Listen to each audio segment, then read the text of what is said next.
Clap like you know who the hell I am. I've appeared on basic cable, people, come on.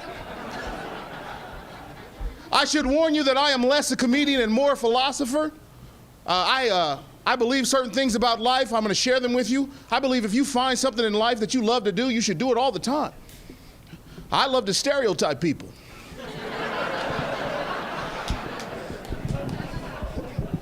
That's right. And when stereotypes are broken, I take it as a warning, a sign from above. That's why when I see that the #1 rapper in the world is a white man, and the most famous golfer is black, these are in fact 2 of the 4 horsemen.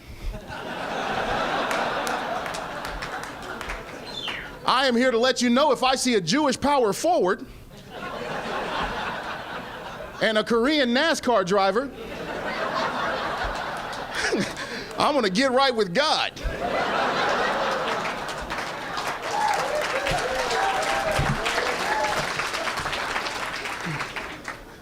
Take advantage of the fact that you live in Los Angeles.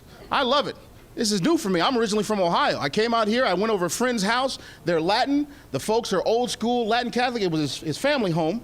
And it's the first time I'd ever been over a home where the people are old school Latin Catholic. If you've never been, I'm gonna prepare you. You're gonna see some pictures of Jesus. And I'm not talking about just your standard hands folded pictures of Jesus. You're gonna see Jesus from every possible angle. There were profiles, headshots. I had no idea Jesus had a graduation photo. There were so many pictures of Jesus, actually some of Jesus going, please, no more pictures. And we're trying to have dinner here, what's going on?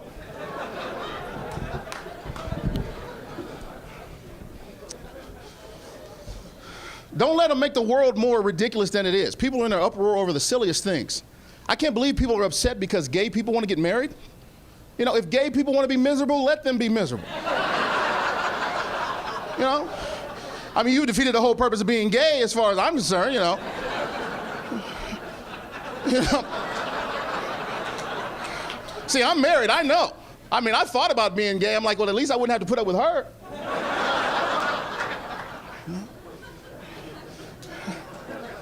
I have a friend, honestly, I have a friend, she's lesbian and she's getting married. She's very militantly gay, too. She's very upset, you know. She says things, you know, on the political scale, she gets very carried away. She's like, don't you know that being gay now is like being black in the 60s? I'm like, no, it isn't.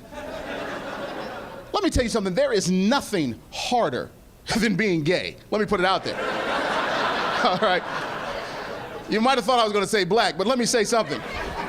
I've been called names, I've been discriminated against. What I don't remember is that conversation where I sat down and broke the news to my parents.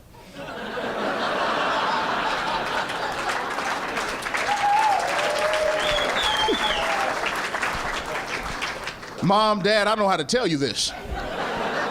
Son, are you gay? No, I'm a Negro. Dorothy, this is all your fault. I told you to stop frying the chicken. Don't fry the chicken anymore, Dorothy.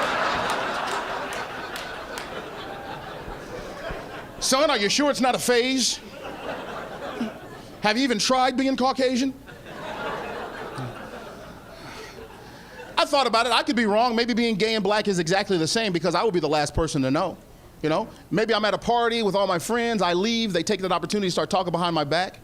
Saleem's cool, isn't he? Yeah, he's cool, but he's kind of urban. I mean, what are you saying? I think Saleem might be black.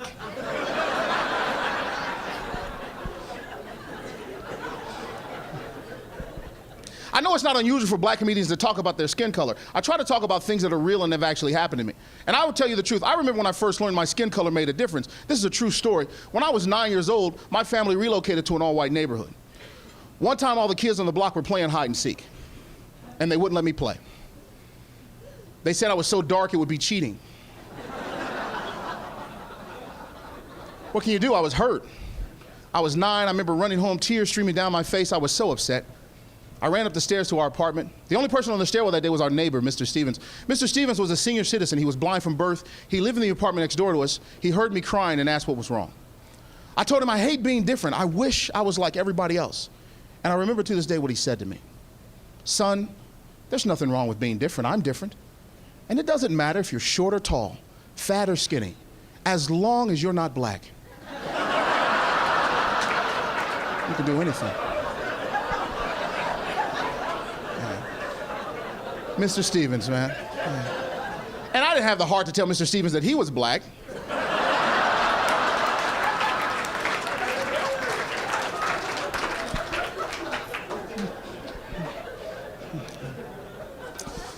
Besides, being black is passé. You remember when being black was in style? You know, 87, 88, that black was happening. Now, being black, oh my God. You know, Harry, this guy is still black. I swear to God, he's still doing it. Being black, you know, come on, man. I still go to places though sometimes. You know, I like to give it up for the fact that we've come a long way. Sometimes we don't say that, you know, but we've come a long way as a country. Every now and then I'll run into something and something will happen and it'll freak me out a little. Like I did this show in a little town in southern Georgia. It's 50 miles southwest of Atlanta, and everything was fine about the show. The only problem I had was with the accommodations. They put me up at this old historic mansion in the South that's been totally refurbished, and the name of the place is the Plantation House. Here's where it gets good. I got there and the main house was overbooked. I was forced to stay out back in what is now called the cottage, converted slave quarters.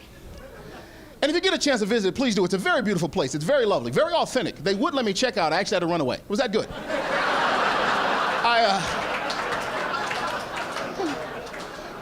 I took some towels. There was an incident. I took some towels. I had to. They were cotton.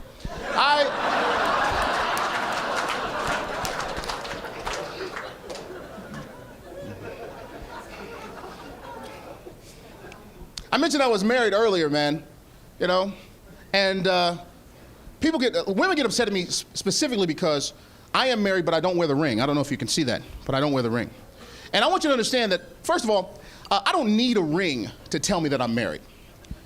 This scar on my soul tells me that I'm married. I have a hole in me that drugs can't fill. I know that I'm married. And I don't know why we give such weight to being married in America anymore, because we don't really believe in it. And the worst thing is we put all this pressure on us to get married at a certain age. If you're not married by a certain age, people look at you different. And then people believe that if you get married, it's going to change you as a person. You know, did you hear about Jimmy? He got married. Yeah, he must be growing up. No. Jimmy's an ass. Now he's just got a sidekick. You know, it's Jackass and Robin. Here they come.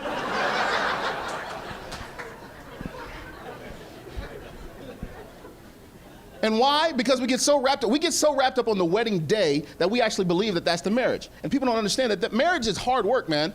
It is work, you know? And you say those vows, you're just happy and smiling and in love. And you don't realize what you're saying. You don't realize the level of commitment it takes. When you look across that aisle and say till death do us part, you have to be willing to kill him.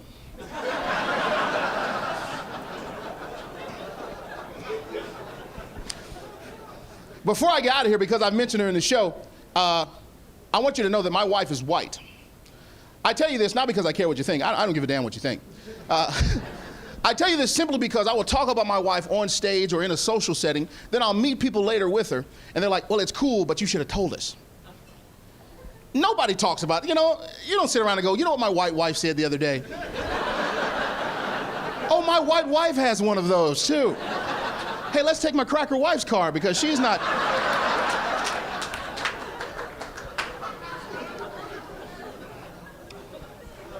Are there people in this day and age who are offended by it? Absolutely. Are there people who are upset that a black man and a white woman are married? Of course. I call these people her parents.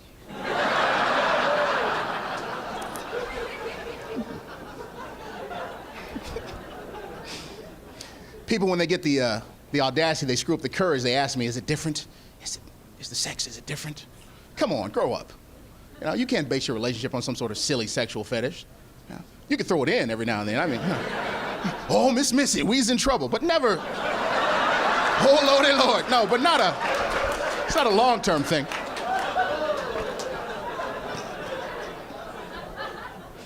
No, seriously, this is the truth. The one thing that is different, the one thing I had no life experience in, the one thing I never thought that I would have a shopping list that included tanning products.